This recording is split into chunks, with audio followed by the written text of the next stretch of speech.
Hey, what's going on, everybody? This is Mike Colleen at MikeColleen.com.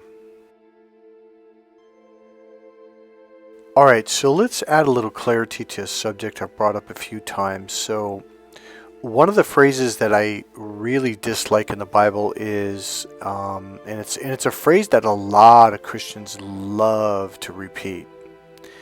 And it's basically the phrase, fear the Lord your God.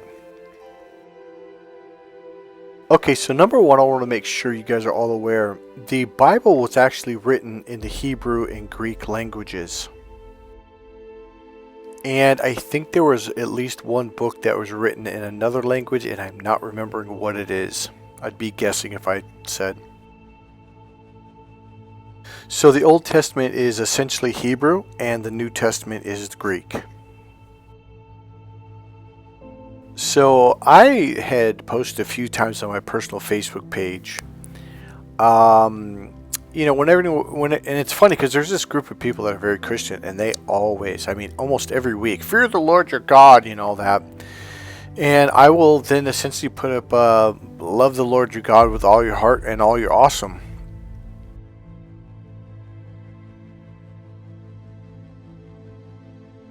Yep, there it is. You guys thought I was joking, huh? I actually posted this on Facebook. So, one of the things, if you've dealt with a narcissist, there's something you're very, very much aware of. Narcissists are energy vampires. They literally exhaust you. They literally suck the life force energy from you. Now the question is, how did they do that? What is necessary in order for Satan or demon or narcissist to suck the life force energy from you? Like, how do they do that? So what stimulated this video is I was on YouTube looking at some shorts, and a Christian one came up, of course. And the guy saying, people need to fear God, and people fear Satan more than they fear God, and how God could literally kill Satan without even glancing at him, which is true. God is way more powerful. And this is why you shouldn't worry either, okay? So he goes on to quote in the Bible, he says 365 times it says, do not be afraid or do not fear. Well, yeah, that's exactly what I'm saying. Literally, how many times does God have to put in the Bible, do not fear? And yet, what do Christians constantly post? And by the way, it is another false translation. Aren't you getting sick and tired of that? Sick and tired of these Christians, these priests, these pastors, these ministers feeding you a load of bullshit. And that's exactly what they're doing. How lazy do you have to be as a frickin' pastor or minister to not frickin' look up the definition of these words in their original language? That's your job. Oh wait, is it possible they're doing this on purpose? Is it possible that this complete, absolute wrong translation from a language which, hey, by the way, I don't know if you know this, but the Bible's been around for thousands of years. And yet no one thought, oh, hey, you know what? We've actually been using the complete wrong word for this. Maybe we should find a closer word. Maybe we should kind of correct it. No, don't want to do that. Nope. Don't want to do it. Don't want to make things clear. Don't want to make things correct. No, especially not when dealing with the Lord. Wouldn't want to do that. Not to mention that God himself said 365 times, do not fear. And on top of it, Jesus says, love the Lord your God with all your heart and all your soul. But hey, there's this completely mistranslation in the Old Testament, the book of Deuteronomy 6:13, fear the Lord your God. Let's just keep throwing that out there. Screw what Jesus says and screw what God said when he said 365 times, do not fear. So I brought this up on Facebook because someone posted it again, and I said, hey, that's not exactly what it means, blah, blah, blah. And another friend who's a really strong Christian, he said, yeah, you're right. It doesn't actually mean to fear God. It means, okay, I don't remember how he said it, but it essentially means to respect God, as in look up to God, etc. Like, look for His guidance, etc. I'm quoting this really wrong. So the image I got in my mind was this. It was like when I first was in boxing when I was a kid, when I won the state championship. I had this coach that was about 6'1". He was the United States Navy champion. I think it was light heavyweight division. The guy was a badass. The guy was a professional boxer. He was a tough dude, and everywhere we went to box, everybody respected him, and that made me feel safe, not afraid. Yes, God is a badass, and God could literally wipe Satan just like that. He could take you out. He could destroy anything He wants. He is the most powerful. But I'm not afraid of God. God's power makes me feel safe because I'm under His umbrella. I'm telling you, no matter what city we went, how big it was, how big the tournament. I even went to the national championships in the Midwest, okay? When you win the Silver State Championship, then you get to go to the national champions, okay? Championships. I won my first fight, the second fight I lost, but hey, that's pretty good. So here's my point. My coach made me feel safe. You want to know something? I remember saying this a long time ago. I think I've even said it in one of these videos, but I mean when I was in high school, maybe younger. I remember when my coach was in the corner and I had to go out in the middle to meet with the referee and the other fighter. I had absolutely no fear because my coach was there. That's how God should make you feel. And by the way, the false, derelict translation of fear the Lord your God, number one, that's wrong. Number two, it meant the actual original definition, the original word, the Hebrew word meant what I was saying about how I felt safe because my boxing coach was in my corner. It made me completely fight to full blast, because when you go into a fight, if you're scared, you hold back. I never held back in any of my fights, and that's why I did so well. Now, who do you think truly wants you to feel fear, God or Satan? Yeah, if you said Satan, you'd be correct. Who do you think wants you to feel confident, loved, empowered, safe? Yeah, that would be God. Common sense, it's a hell of a thing. Now, let's go back to my original question. What are the requirements in order for a demon or a narcissist to suck the life force energy from you? I'll give you a couple seconds.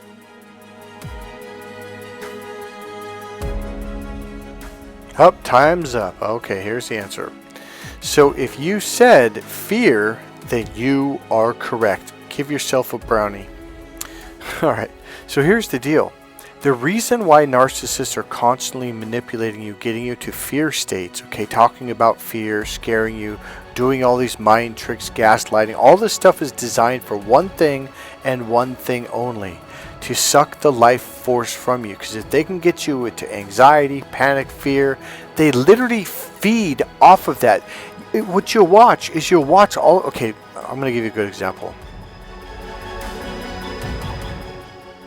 I'd be in a really good mood, and I mean a really good mood, feeling good about life, feeling good about things, something good just happened, and my ex-girlfriend would come over, and she'd come to the door and knock, and I'd open up, and she'd be in a really good mood, happy, and then all of a sudden she would just be down. I'm like, what's the matter, babe? Oh, nothing. I'm like, no, what's wrong? Like, what happened? And so next thing you know, she would start arguing, she'd start fighting, she'd start being a pain in the ass and just, playing games and gaslighting, say something, then say she didn't, and just next thing you know, I'm pissed off and I'm flipping out, and next thing you know, she is smiling from ear to ear, she's standing upright, she's full of life, she's full of energy, where a moment ago, she was depressed and sad and tired. That's how they feed off of you. If they can get you into any kind of negative state, fear, anger, frustration, depression, confusion, all that stuff, they're doing all of that stuff so they can start feeding off of your energy. Okay, I just spent 10 seconds and got off my lazy ass, and I actually Googled it. Oh, here it is. I said, what is the actual Hebrew meaning for the fear of the Lord your God? It says right here, what does yirah mean? Y-I-R-A-H. The Hebrew word translates into awe in the Bible. But wait, there's... Sorry, I'm doing the Ginsu Knives commercial. But wait, there's more. It also says, the fear of the Lord means giving God your undivided attention. Teach me your way, Lord, that I may rely on your faithfulness. Give me an undivided heart. It means to pay attention to God with an undivided heart, as in awe. And that's exactly how I paid attention to my coaches. When I was in that ring fighting, or especially in wrestling match, one of my ears was completely in the direction. I was listening to my coaches telling me exactly what I did with undivided attention. I was completely focused. I did whatever they told me to do. Same thing with my boxing coach, because I was in complete awe of him, because he was a phenomenal coach. Now, isn't that awesome?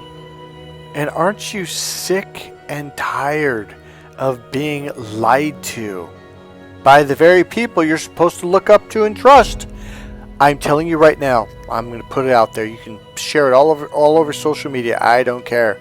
Stop trusting your pastors and ministers. They're either too lazy to wipe their ass, or they don't care, or they are demonic narcissists, because these people have been leading us astray. And I'm going to tell you something right now. They have a heavy, heavy, heavy price to pay, and they will pay it. I guarantee it. All you have to do is get the Hebrew Greek Key Study Bible, King James Version, with the Strong's Dictionary in it, and let's see what else is right here. The Strong's Dictionary and the Word Studies Concordance, okay? Another book you can get if you want to is the King James Bible Word Book, okay? So what it also says, it says a contemporary dictionary of curious and archaic words found in the King James Version of the Bible. You know, honestly, what I'm trying to say when I was being kind of pissed off at the pastors is you really have to do your due diligence. You really have to look stuff up for yourself, because if you don't do that, then you're going to be put into states of fear, and narcissists are going to suck the life force out of you. So it's really important to understand the definition coming from those languages. So in the King James Bible, the one that I mentioned, I'm actually holding it right now. Let me pull it up. It's upside down, of course. So they have a dictionary. So in the back of the book, they have a dictionary for the Old Testament. Now, in all the words in the Old and New Testament will have like a number, 1, 2, 3, 4, up to 300, 400, 600, whatever. So any word from house, love, tree, car, well, they don't have cars, but child. The only words that are not numbered are like is, the, at, words like that. But everything else has a number next to it, and you can go to the end of the Bible, in this specific Bible, and you can go to that number, and it will have anywhere from a paragraph to even maybe a paragraph or almost a page of information on what that word meant in that day and age, in that time, and what they meant when they were saying it, okay? It's really important to understand that. Number one, because words change over time, the meaning actually changes, okay? Like the word bad started to mean really awesome, really good in the mid to late 70s, okay? Now, I already told you that story about that. I'll move on from that. And another thing is this. The same word in English can have 10 or more completely different meanings depending on how you were using it and in what context. For example, love. So in English, we just have the word love, okay? But I believe it was in the Hebrew language, they have something like 10 different words for the similar meanings of love. For example, you have agape, which means love of God, okay? Then you have all these other different, I don't have those that language memorized by any means, But the basics. So here's the deal. There's something called love of God. Well, that's different than love of your wife. It's also different than sexual love for your wife, okay? Which is called sexual love. Then you have love of your child. That's obviously different than sexual love, okay? Or love of God. Then you've got love of your work. That's a completely different form of love. This is why in the original languages they had literally different words for them, for each of them. So that whole fear the Lord your God, the people that post on my Facebook, they're very fear-based people, by the way, okay? They're very controlling, very religious, very, very judgmental, right or wrong, that whole bullshit. So these people are spreading fear. Now that to me is the work of the devil or the work of a narcissist. It's not the work of God at all. God is always about, hey, don't fear, relax, chill out. Why? Because then narcissists cannot connect to you. And that's what it's really about. So the more you learn how to ground yourself emotionally, narcissists can't connect anywhere. Like, shit, it's like pulling up to a gas pump that doesn't have a gas pump on it. Like, well, shit, I can't plug it into my car. I can't get any gas out of the gas pump to put into my vehicle. And that's essentially what they're doing when they suck the energy from you. They're fueling up from you. Well, don't let them by being in constant states of love, peace, and harmony. And that, my friends, is what it's all about. Now, you may not have realized it yet. I think a lot of you have. Because you've dealt with narcissists and you have experienced this stuff, you understand things in a deeper biblical way than any other human being on the planet. Admit it, I know what happened to me. When I started dealing with narcissists and I started waking up, like, holy shit, this is in the Bible. I started remembering all kinds of things. Like, oh, that's what Jesus said. That's what Jesus was doing. Oh, that's what that was. All of a sudden, all these things you heard that went right over your head, it all of a sudden had a real life experiential meaning. How many times have you guys posted on my page? And I've said it in the videos too, like, hey, you can't talk to someone who hasn't actually dealt with narcissist abuse, they haven't dealt with this demonic experience. They're going to look at you like you're crazy. And yet, the minute you talk to other people, or you could even be around someone, you go, oh, they understand. Like, you can tell by the way they talk about it. You're automatically, like, boom, you understand them. And they're like, wait, you believe me? You're like, yeah, I've been through it too. So when they talk about this stuff, you can relate to it because you've experienced it. People that haven't experienced it literally can't relate. Meaning, you actually understand biblical stuff way better than they do. They're still like, my Pastor Rex used to say, they're supping on their mama's teat. I'm like, what? He goes, they're still like babies sucking on mother's milk. He goes, they're not eating the meat, Michael. They're not getting deep into it. So when you have dealt with narcissist abuse, you were shoved into understanding whether you wanted to or not. In other words, you can understand the Bible a whole lot better than these people who have been coasting through life, supping on their mother's teat, drinking mother's milk. So I guess I could say it in this way. If I were to ask you a question, after you went through all this over the next 6 months, 12 months, year, maybe 2 years, did things in the Bible start to connect with you? Did you suddenly understand things that you've heard your whole life but never understood that you didn't understand, like you didn't know that? Now you're going, oh, that's what that meant. That's what happened to me. Now, if you didn't, then I'll ask you this. On my channel, have things started making sense in a way that they've never made sense before, no matter how many times you've listened to videos from people talking about narcissist abuse? Remember, you can also use Google if you ask the right questions, like what is the Hebrew meaning for this word or this sentence in the Bible, and type it out, the word, type out the sentence, okay? So do your research. Don't just rely on someone to tell you, because I'm going to tell you right now, if you're relying on the church people, you're just going to get some lazy, vague, and abstract, answer. They're not, because they don't care. They're just going to church to fit in, to hang out with other people. And remember, I don't mean all pastors are demonic narcissists, but there are pastors that literally are demonic narcissists. There are some small churches that are literally cults, and they're they're really not a Christian church, but they tell you they are so they can suck you into their bullshit, okay? And it's not going to be a fun trip, I'll tell you that right now. And some pastors, they're tired. They're tired of people not listening, because one of the problems is they'll say something over, and I'm guilty of this too. I heard him, but I didn't really hear Pastor Rex, because he goes, Michael, I've said this every Sunday for the last 5 Sundays. I was like, oh, that's right, you did. I didn't realize that's what that meant. So you have to do your due diligence. You've got to dig deep. But it's really not that hard. You look something up and you're like, well, why would it say fear the Lord your God? Well, look it up. Go to the dictionary, look up what that Hebrew or Greek word meant in that time, and be like, oh, okay, so it doesn't actually mean that, it means this over here. Like, oh, okay. So now you got a proper translation. So it's really not that hard. Alright, I'm going to leave it at that. Hey, God bless you guys. If you like this video, click subscribe, click like. Go ahead and make a comment, and if you want, go ahead and make a donation. There is a PayPal link right there in the description box below the video. I'll see you guys in the next video. God bless you. Bye.